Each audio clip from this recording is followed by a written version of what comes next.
It's fair to say that I'm a big fan of first-person shooter multiplayers, having hundreds of hours in Call of Duty, Halo, Battlefield, Titanfall, PUBG, Apex Legends, Warzone, and many others.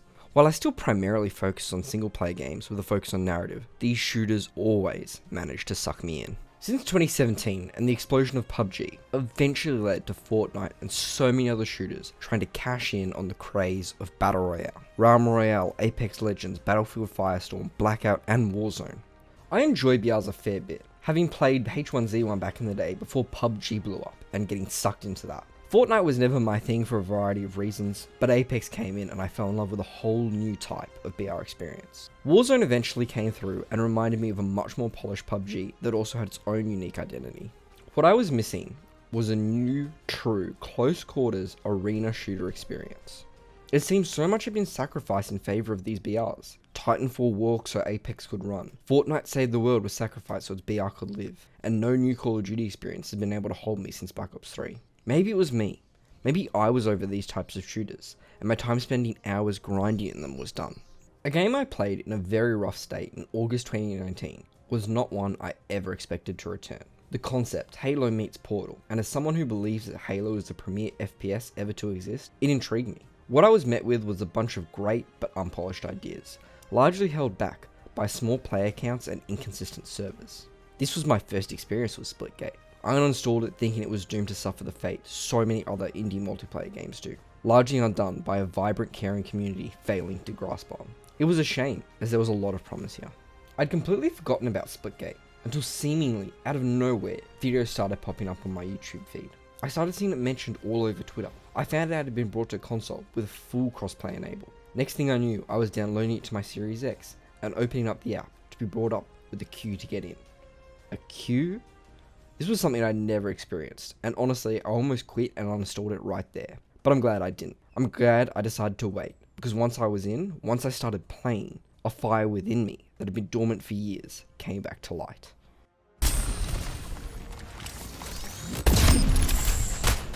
Secure. Kill it. Lead. Double kill. Double kill. Ball drop. Double kill. Killing spree. I'm so weak, that guy. Ball dropped. King E. Oh, two, another one came for the portal. Shit. Oh. Good kill, good rocket. Oh, I got fragtastic. Oh, shh. Spawn like...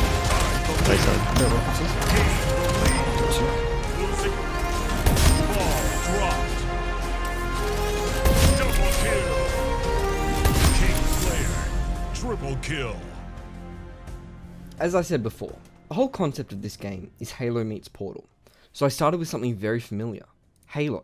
My first impression was of how much this game borrowed from Halo. The structure of the maps, the UI, the name of the weapons. It's about as Halo as you can get before getting into some legal grey areas. The guns were the first big tell of this. There's a battle rifle, which looks and acts similar to Halo's. This is like so many weapons. A sniper rifle, rockets, railgun, SMG, and many more. This game shares the core aspect of Halo I love so much. Everyone starts out with the same weapon, on an equal footing, where knowledge of weapon spawns is crucial to how this game functions. Just like in Halo, knowing when and where the power weapons are makes all the difference and rewards playtime and learning.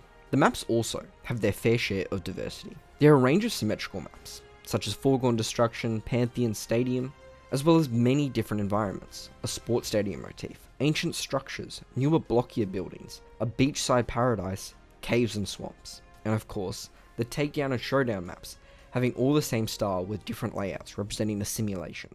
I found the map design to be mostly pretty solid. Favourites quickly pop up, such as Foregone Destruction and Crag, but I'm never too disappointed with any map that gets selected, except for Helix. Splitgate comes chock full of modes, and it's an aspect I really appreciate. On top of the standard team deathmatch, there's also plenty of team-based, objective game mode. Domination, King of the Hill, Oddball, and VIP. These all help keep games fresh and add a level of competitiveness and complexity to this game. There are also fan favourites, SWAT and Shoddy Snipers. Game modes like Showdown and Takedown for one, life team-based experiences, and an ever-cycling roster of more party games Team Fiesta, One in the Chamber, Gun Game are all ones I've experienced and lots of fun with. Diversity within game modes is something I feel a lot of FPS games lack, but it's certainly not the case in Splitgate. The movement in Splitgate is unique to its own right. From first look, it's a standard first person shooter, very simple. There's no sliding, no mantling, and no wall running. There is sprint, but it's not overly useful as it doesn't make a huge difference. The notable difference in Splitgate movement is that of the jetpack, and it works very similarly to Black Ops 3 and Infinite Warfare's use of the jetpack, with an icon appearing on the screen with how much rocket you have left, and needing to rest and have it recharge. The learning curve with this is to use it sparingly during a long range jump, in intervals instead of all at once. The movement in Splitgate, while simple, is crucial to understand, as jetpacks and portals go hand in hand. Splitgate's most unique feature is having portal style, well, portals, in a competitive arena shooter. They're very simple. Portals can only be placed on very obvious blue walls, with an orange and purple portal linking each other. Anything can go through these portals, including bullets, but you cannot see through enemy or teammate portals, but you can go through them. Portals add such a unique feature to this arena multiplayer, and learning how to use your own portals properly and predict and maneuver based on enemy portals as well is crucial to success in Splitgate. They're used for shortcuts around the maps, baiting enemies into traps, quick escapes, and to access harder reach areas of these maps. There is such an evident skill gap in the player base, whether a player is playing like it's Halo or whether they've learnt to use these portals.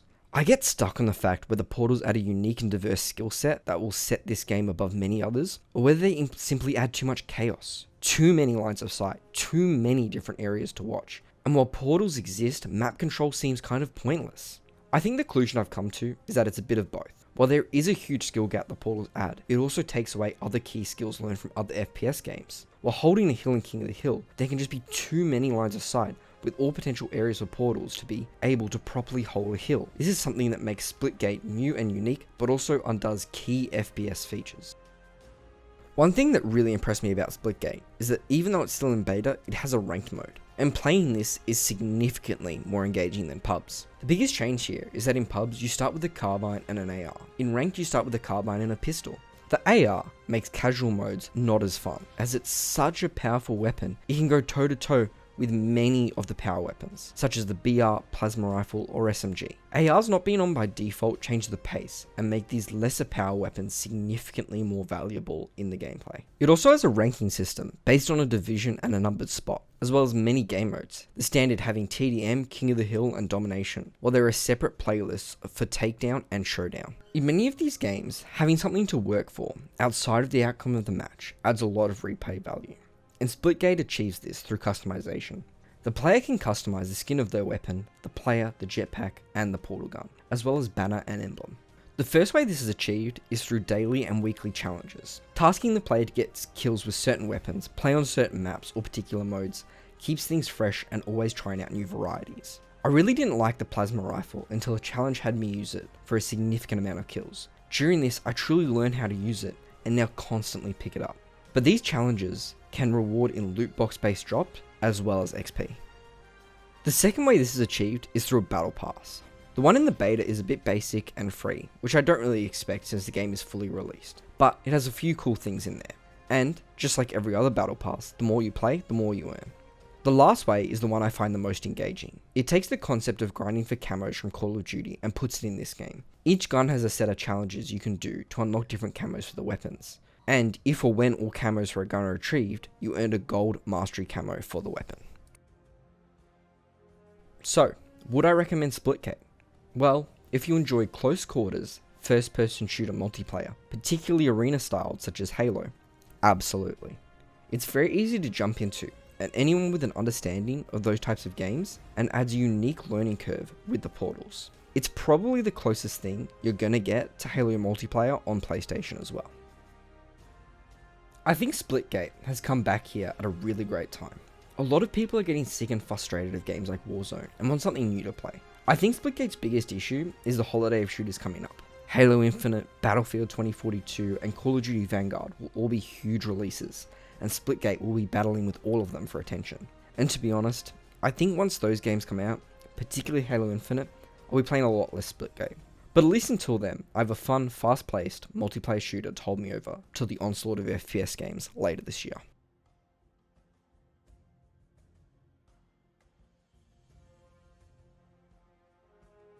Thanks for watching this video. As a big FPS fan, Splitgate was a really fun and unique experience, and something I just wanted to talk about. If you've enjoyed this video, please consider liking it and subscribing. Also let me know what you think of Splitgate, and whether you think it can stand with the giants of shooters coming out later or not. Until next time, cheers and have a good one.